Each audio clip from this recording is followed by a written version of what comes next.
I'm only here with Nell Schoefield, well-known Australian actress.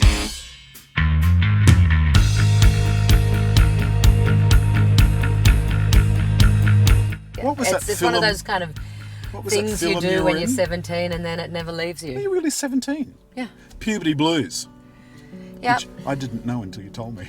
Did I tell you when? Yeah, do you remember that ages ago? It's up. Oh, you have got your seatbelt on. I have my seatbelt on. Oh, do you put it underneath you? Yeah. Now, I just ran into you.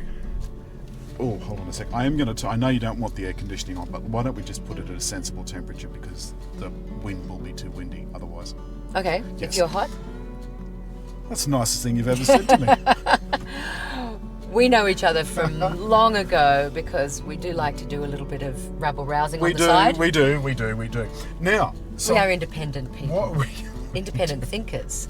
Dependent. And now I'm going to catch a cold because you've put the air conditioning on. Well, I can put it because it's like a winter's day. I can put it up. I can make it a summer's day. I can make it anything. And you've got one for your side too. I've got one for my side, so I'll just turn it off. No, can I do so that? that's on dual. So you just turn it down. You can turn it up. Or up, yeah. Okay. So you could make it Arctic or Sahara. I like air conditioning in the summer, but not in the winter. No. Okay. And it just so happens that you drive a Rav4, and I bought it. It's a 2001 model. And how many kilometres have you done in your 16 years? Well, quite a few. I think it had 20,000 on the clock, and I'm up to now 289,888 or something. I mean, the future is hybrid. The future, we really got to change our habits. So I run through all of the functions on the screen, including the reversing camera, which you quite like. So why buy a hybrid drive first up? Because it's much, much lower on fuel consumption than a comparable petrol car by about half. And also about roughly half of the carbon dioxide emission, which, as you know, is the important bit. Yeah. So now I've now cruised... Can't justify it anymore, right? No. So the smart cruise control is now on. I've just changed subjects. I know without a script this never goes well. That's okay. Life so is without a script. We can do that thing. This is now set to 80, and I haven't not got my feet on the pedals. It's just It's just doing that itself. It's speeding up. Yes, because we're going up to 80 because it's set up to 80. Okay.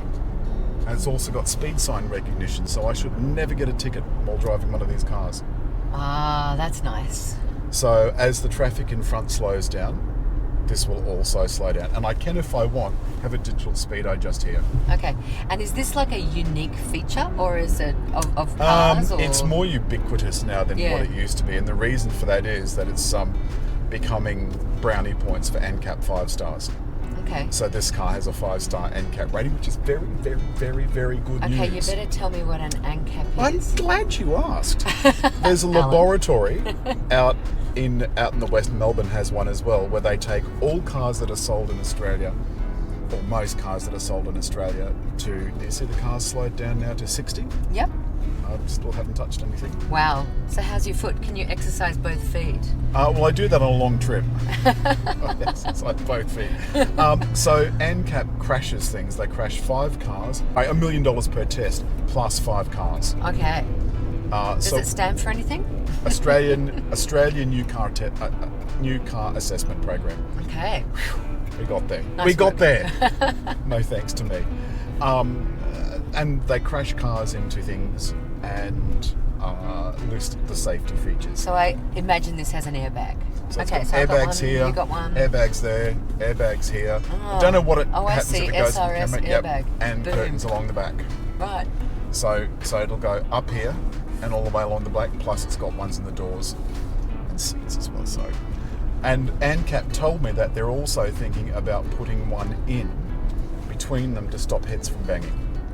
Oh, that'd be nice. Stop we don't want heads to bang from heads. You can see on the screen here that you can't, but you could if I could point there are at green it. arrows pointing to the battery from the back wheels all the way up the axle. Now, bear in mind you're looking at an all-wheel drive model, and I've decided to stop this, but this does have Q Assist as well. Turn it back on, there we go. So that's set, so it'll just move off itself. We're moving without you doing anything. I'm not doing anything, no. Oh my God. You learn to trust it after a while. Brain blown. And so I can make that distance less by pressing that button. There we go. So it's less now. Okay. So it'll pull up a little bit closer to the car in front. So I'm still driving without my feet on the accelerator. It's doing it all itself. So what a hybrid does, essentially, is it doesn't waste energy. So all of the energy that you put into the car in the form of petrol and kinetic energy, it saves and stores and uses as wisely as possible. That's amazing. It looks like it's about 3/4 full, or yes, so that's over right. half, So what I anyway. could do now is I could pop that into EV and force it to go into EV. Oh, As you can see up EV here, meaning it's electric a vehicle. Electric vehicle. Yep. So it's in EV mode up here, and that Okay. will do that up to, I think it's 30 kilometres an hour. 30 kilometres an hour. Ish, yeah. But only when it's got some charge in the battery. So you'll notice it'll get past 30. What if you're on the open road? Now that's a different kettle of fish. So it's, see, set switched off. Right, but what it'll do now when I take my foot off the accelerator, watch, see it's gone back into EV mode? See? Yeah. But it looks like it's scary when you I'm brake.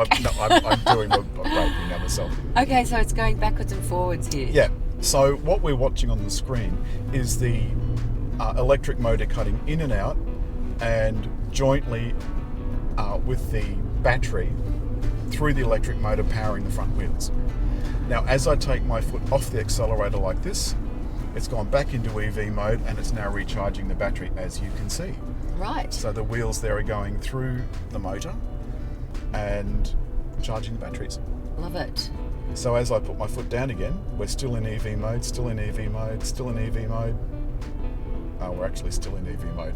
So now we're using no energy from the petrol whatsoever, because that's already been saved and stored. This is definitely the future, the hybrid car. I mean, was it Lexus who brought in the first electric vehicle? Toyota and Honda. Toyota and Honda. So this is in Toyota. fact, Lexus, as you know, is owned by Toyota. Yeah. Yep. So the Toyota system and the Lexus system are the same. Okay. It's the same system. Right. So what this car will give you is a range of driving options. You put it into eco and it'll try and make your petrol last longer. So you put your 91 RON petrol. Ask me why that's important. What is 91 RON petrol and why is it important, Alan? It's important because it is the cheapest petrol. Okay. So not only will this use less petrol, but the petrol you put in is cheaper. You don't have to put in. Is that like 98 ethanol? Not, no, that's E10, where E10. it's got 10% ethanol. Yeah. And E85 is 85% ethanol. But no, you could use that, I suppose. It's only the RON rating that's important. And the RON rating is the combustibility of the fuel. Okay. Yeah. So how much is this car? That's what I want to know. So they start in the 30s and go up to 51. So the very, very top one, the Edge, is 51, but that's not a hybrid. So you'd be wanting the Cruiser. Yeah, because I do a And lot that'll of... be somewhere in the back roads. mid 45,000s. So why so- buy a hybrid? I can tell you this. You would buy a hybrid because you're a greenie. You want to... Well, I am a realist. A hybrid car, if you're going to drive a car at all, I guess is the way to go for the future, for the next 20 years. So there are plug-in hybrids as well, and they are the ones that you asked me before where you plug this in, and I said you don't have to, it charges itself. Yeah. There are plug-in hybrids, and they will run for much longer on just the battery. Now the good thing about that is where we're going to get our ANCAP has a charging station down in the bottom floor of that car park. Oh, cool. Okay, so and we can currently see. that's free.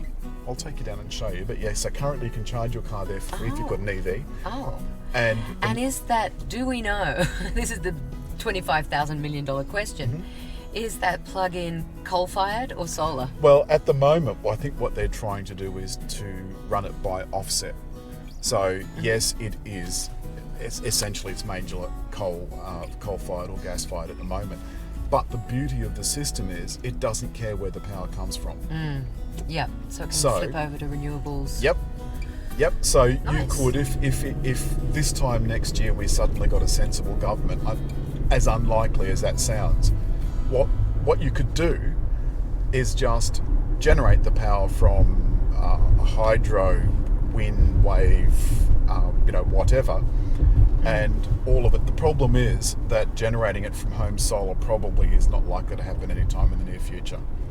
Okay, so because you can't generate enough power. Well, we know the Lord Mayor of Sydney quite well. we love the Lord Mayor of Sydney because she understands the need for hybrid cars, action on climate change. And she's practicing what she preaches, and she's in a position to do something about it. Yeah, and she is. And we, the people of the city of Sydney, love her for it because Yeah. we were all involved in the policy development for Sustainable Sydney 2030, and that's coming up again, isn't it? Sustainable Sydney 2050 is the next round of consultations. And so what they've done is they've made sure for. that we will have a city that's not increasing its carbon footprint. If anything, it's, you know. And here we are in Green Square, which is another one of these. And there was a lot of work to make sure this had a green heart. She's very, very proud of Green Square. The Liberals, of course, wanted to put in. They wanted to double the amount of residential. I wonder why that is. I can't think. I wonder if it's because their donors wanted it. I'll cut all that bit out, I promise. I drive my car in the bush a lot and scratch it and try and keep it. But you use your car. I That's definitely the thing. use my car. So you're using your car the way it's meant to be used. You're actually. There's no point in buying a car and being so precious about it that you then don't use it. Someone's going to back into it probably. So I want the bumper bars not to be. That's the other thing. Bumper bars these days are just made of plastic. Well, what you see is not actually the bumper bar. What is it? It's a cover where the reversing sensors are and the cameras and all of that sort of stuff is inside the bumper, and the radar for cross traffic alert and so forth. Yeah. So we're going to wind it up now. Okay. So I think we've got more than enough material. But I'll show you now how this reverses. Toyota have done away with the automated. Now we parking. have to. We don't want to watch the underside of the car all the time. So how do we get into the other thing where you see what's going on? Oh, all I do is do that. Oh, so the minute you start to reverse, it'll go into that. Yes, but I can turn that on at other times. Now, this is the other thing. Yeah. That I've put it into park. It's also turned the parking brake on for me. Lovely. So there's no parking brake. I don't have to. Well, there is, but it's electric. Okay. So all I have to do now is turn off my power, and I've turned off the car, and everything's tickety-boo, and it won't roll away.